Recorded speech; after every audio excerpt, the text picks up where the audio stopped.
A lot of dealers are very obsessive about collecting. I've always been collecting as a kid. I started with rocks and fossils. This has always been my passion. It's one of my favorite objects It because just makes me feel good to have beautiful things. I just love history. it's rare and obscure. You collect, you collect, you collect. And I discover new things all the time. I like the structure of things, The floorboards start to sag. how they're made and how they're fashioned. Your wife threatens to leave you. Form and function. Now it's sort of a full-time business. Vintage and designer clothing. If you're going to continue your passion, you literally have to become a dealer. Belts and purses and That's what I like about the business. It just makes me feel good.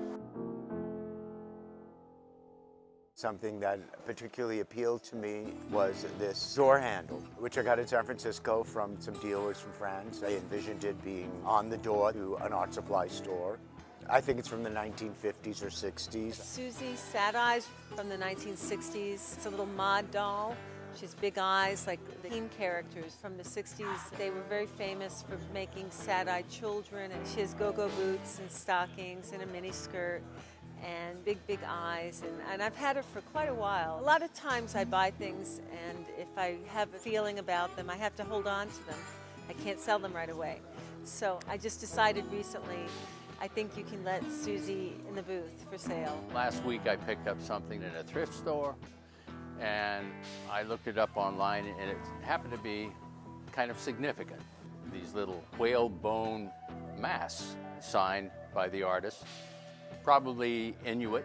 When I first saw this, I said, oh, come on, it's a piece of nothing. So when I got home, I looked it up. This is, whalebone is kind of porous, and these eyes are ivory. They're inlaid, and I don't know what the significance of these little pegs are, but it means something. It's signed on the back. His name is P-N-S-H-A-Y-Y. I particularly like the Ronson touch tip lighters, which were produced in the 1930s. And you see them in many of the old Humphrey Bogart movies. They're very unique, and those are probably among my favorites. And they made hundreds of varieties. One of the things that I loved the best is this jacket by Gianfranco Ferré. And what's so incredible is it's not only a piece of clothing, but it's a piece of art. It's constantly evolving and changing and being an expression of an idea or something kind of beyond the individual person. It's a hand-drawn 1820 to maybe 1830s map of the Croton Aqueduct. And it was used to bring water to New York City. It's in the original walnut and gold gilt frame from the time period. It's worth a ton of money. Probably worth about $5 grand. Here are 17th century nautical columns, probably flanked the captain's quarters.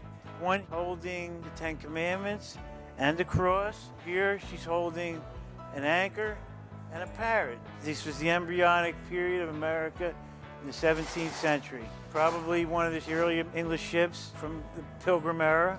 These are from Uzbekistan from 1920s.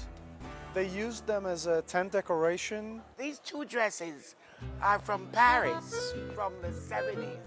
They're amazing, quite gorgeous. This was done by Gucci. I think it's from the 50s. I think this must have been their Gucci fish dress, because it looks fishy. This is a very big cast iron horse head. It's all iron, goes on the wall, and you can see like the hair of the horse. His ears stick out. He's got his teeth in his mouth.